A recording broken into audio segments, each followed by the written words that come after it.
out with the same format as all the other tags, and it's the image, and your source. That's what's different. Like in this tag, it's not just an image with the brackets and then another image on this side. In this, you're gonna have to tell like the computer what the name of your file is. So you're gonna want to save the image to your computer, and when it saves, it might be like dog JPEG. And so you'd want to save this in the tag.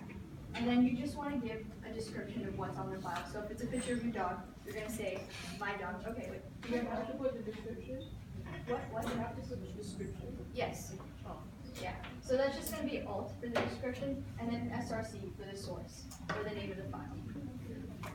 Okay. Anyone have any? What is JPEG? JPEG is just like, that's just the name of the file for like a photo. Yeah. There are different types of images like PNG and others.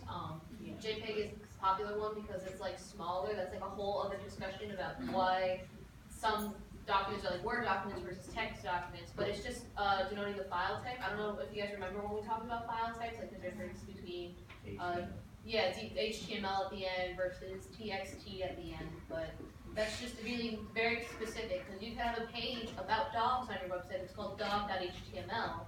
Just put dog, it doesn't know if it's dog.html or dog.jpg. So. Okay. Do you have another question?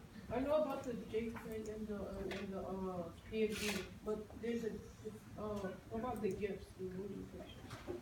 Oh, GIFs. I don't think those are like necessarily like when you save them to your computer. I don't think they save as like .gif. No, They do save as their own thing, and again, just the idea is that it's a different file type. So GIF, GIF, however you want to pronounce it, it's its own thing. It's its own type of file. It's a moving image. It's it's a video without sound, however you want to refer to it. And yeah, it's its own separate thing. Again, just by typing .gif, that shows that that's the file type, and and then the computer will recognize that. If you didn't put that, then it might say, oh, this is just a JPEG, and it'll show a still image, or it'll provide an error because it's trying to take a GIF file and make it work as a JPEG. So you just got to make sure that you denote your files properly. So if you put GIF, if you put like dog.gif, will it on the thing? Will it move? Well, if you no, it won't just move. Like it's not like you take a still image and you just rename it .gif that all of a sudden it's going to be able to move. What's going to happen is if you have say the stuff is pulling from your computer, it's not pulling from anywhere else. It's just pulling from the hard drive on your computer, and you have two different files stored on there. One is dog.jpg, one is dog.gif. If you type the wrong thing in, it'll go to the wrong source. So if you want to just put a still image, but you accidentally type dog.gif, it'll go to the GIF file and it'll pull that. So then next time you visit your website, it'll show a moving picture of a dog. So say you already had one GIF loaded and one picture loaded. If you accidentally type GIF, you go to the website, you'll be like, wait, why is this moving? Why is it showing the GIF? I didn't want this. And then you'll realize it's because you typed the wrong tag. If you type .jpg, it'll just show the still image. I have a question for Mahathi. Yes. So I see it has an image tag, and we have a source in there, we have an alt in there. Why doesn't it have a separate one to close it? Oh, a separate one to close it? I think that image tags are just like different in this way. They don't require that. They're self-closing. Yeah, they're self-closing tags. Yeah. They just need you to say what the name of the file is. It doesn't matter, it could be a GIF, but you just need to say that it's a GIF when you're adding it in. But what if when you save, when you press like left click and you see save image as, and you press it, what if when the file is like there's like a bunch of numbers in the one numbers, can you just like copy file, paste it into the Yeah, you just have to have the exact same name as the picture, but hopefully you would save your picture something easier to type in. Yeah. Any other questions about how the image tag works?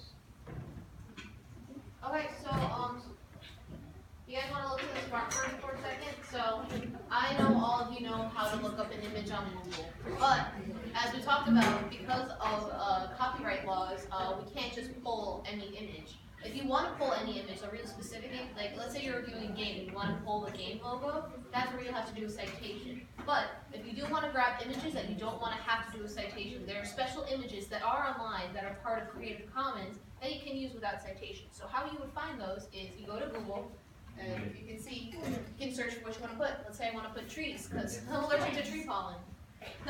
So you search trees and you click Google Images. But after that, you'll get all these images, but you might not be sure which ones you can use. So what you're going to do is you'll see something on here that says Tools. When you click it, you'll see these things here on the bottom come up that says size, color, type. Then you'll see here, it'll say usage rights. When you click this little arrow, you'll see this list, and you want to click the last one that says labeled for non-commercial reuse. That means you could reuse them, but yeah, just without, like they're free to use, you can use them. You can still, it's still important to cite them. So, let's say you're here and you still want to cite them. So, I want this picture. So, see, here, the name of the file is Winnerish Meadows trees.jpg. So that would be like the source that you would put in your image tag. Here you could even see 4,000 by 3,000, and here, there's even something that says images may be, images may be subject to copyright. Here you can find where this image came from, and you can click there. And then you'll see Wikimedia Commons, and you see that you're free to use this file on the web, and you have your large image of a tree. And you can still write down what website you got it from. You can have the URL up here. Let's say if it's a photograph and there's like a professional photographer's name there, you can put the name of the photographer that took the photo. And that would be all information you could go in the alt tag. And once you upload your websites, like when you hover over an image, that's when you'll see that alt text. So there's no alt text here, so nothing pops up. But sometimes when you hover, I'm trying to find an example. I'm not seeing one. But sometimes you'll see a little text box when you hover over something that has text in it, and that's your alt text. Any questions about searching? What if a person gives you a video, like, is it yours now? You have to ask the person who gave you that video, do you want credit or do I have permission? If you have permission, you just go permission given by the author. And if they want to be credited, you should credit them anyway. Say, this is not mine, this goes from to here. It's always good to credit them or cite them. It's the same term if you're not sure. But the safest way to find images that don't use citations are by going here, and then you'll see creepy trees that are labeled for non-commercial reuse. What? I just clicked creepy. Now we have creepy. But see, it still has labels for non-commercial reuse up here, so you know that they're safe. And then you can click and check all this information. See, this one says free download, so you know that one's like safe to use without necessarily citing where it came from. So what you guys are gonna do now, we close our lovely tree images. You see, we were on lesson 6. Now we're gonna move on to lesson 7, and you know that little arrow on the top that says navigate. And you're gonna go to lesson 7, part 3. And there's gonna be a couple of exercises for you on how to add images. There are instructions on the top that you need to read through, and you need to complete these assignments. So this one is about a dog versus cat webpage, and it's telling you to use an image tag to add cat.jpg image. So as you go through these lessons, try to get to 8, and you just need to read at the top. It's very important that you read at the top to figure out what you're doing on each page.